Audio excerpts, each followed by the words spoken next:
उज्जैन की रहने वाली लीना वर्मा अब इस दुनिया में नहीं है, लेकिन उनकी लिखी एक डायरी आज भी लोगों की आंखें नम कर देती है। भाईजी मोबाइल एंड इलेक्ट्रॉनिक्स सागर संभाग का बंडा में एकमात्र भव्य मोबाइल एसी शोरूम, सभी कंपनियों के मोबाइल एवं इलेक्ट्रॉनिक उपकरण के विक्रेता 0% ब्याज दर पर। मौत को 4 महीने बीत चुके हैं, लेकिन उनके शब्द आज भी जिंदा है। उम्मीद और प्रेरणा की तरह 22 अप्रैल 2025 यही वो दिन था जब लीना वर्मा का निधन कार्डियक अरेस्ट से हो गया। लेकिन जाते जाते वो एक ऐसी डायरी छोड़ गई जिससे उन्होंने समाज के असली हीरोज डॉक्टर, सैनिक, किसान और शिक्षक को शुक्रिया कहा। लीना बाबा महाकाल की अनन्य भक्त थीं। उनके अंतिम समय में भी उनके हाथों में बाबा की तस्वीर थी और वो ओम नमः शिवाय का जाप कर रही थी। लीना के पति संजय वर्मा बताते हैं कि डायरी में उन्होंने न सिर्फ समाज सेवियों को धन्यवाद कहा, बल्कि मध्य प्रदेश सरकार की योजनाओं की तारीफ भी की। लीना के 2 बेटे पार्थ और रुद्राक्ष आज भी अपनी मां की यादों में जी रहे हैं।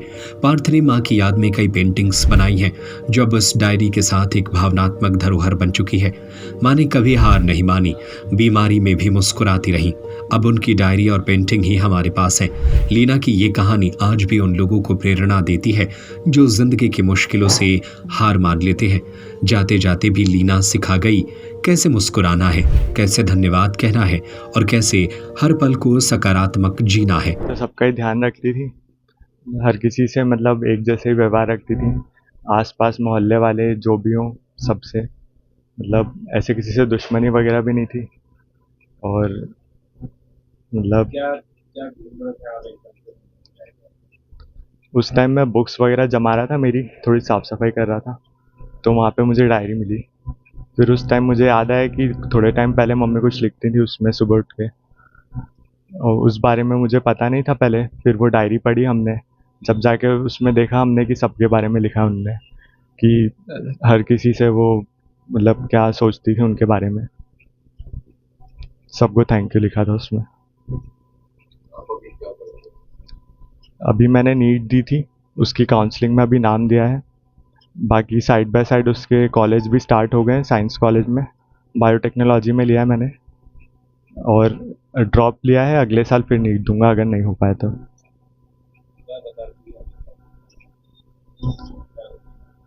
मम्मी कभी मतलब हर बार मोटिवेट ही करती थी कि कम मार्क्स आते हैं तो भी ऐसा बोलती नहीं थी मुझे, बस पढ़ने के लिए बोलती थी। जब एडमिट किया था मम्मी को, उस टाइम भी मुझे घर भेज देती थी कि जा बेटा तू घर पे पढ़ ले, एग्ज़ाम पास आ रही है, बस 10-12 दिन ही बचे हैं। और जब हॉस्पिटल में थे उस टाइम पे भी उन्होंने बोला था कि पापा का ध्यान रखना, उनको खाना खिला देना टाइम से, और बाकी सबका भी ध्यान रखना कि सब खाना खा रहे हैं कि नहीं। उस टाइम पे भी उनमें बहुत हिम्मत थी। लास्ट के दिनों में इतनी तकलीफ़ में थी, फिर भी उन्होंने सबके बारे में सोचा। और बस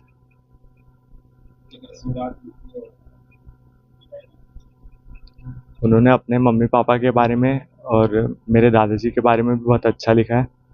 और बाकी उन्होंने जैसे छोटी मोटे चीज़ें, जैसे दूध वाले भैया हुए, पेपर वाले हुए, न्यूज़ वाले हुए, या फिर जैसे गार्ड वगैरह हुए, उन सबको भी थैंक यू लिखा उन्होंने, जो कि बहुत बड़ी बात है।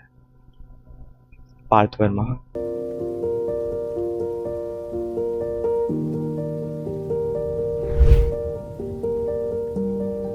उज्जैन से संजय शर्मा की रिपोर्ट। भाईजी मोबाइल एंड इलेक्ट्रॉनिक सागर संभाग का बंडा में सबसे भव्य मोबाइल एसी शोरूम, सबसे कम रेट की गारंटी के साथ थोक रेट पर फाइनेंस सुविधा, 0% ब्याज दर पर उपलब्ध।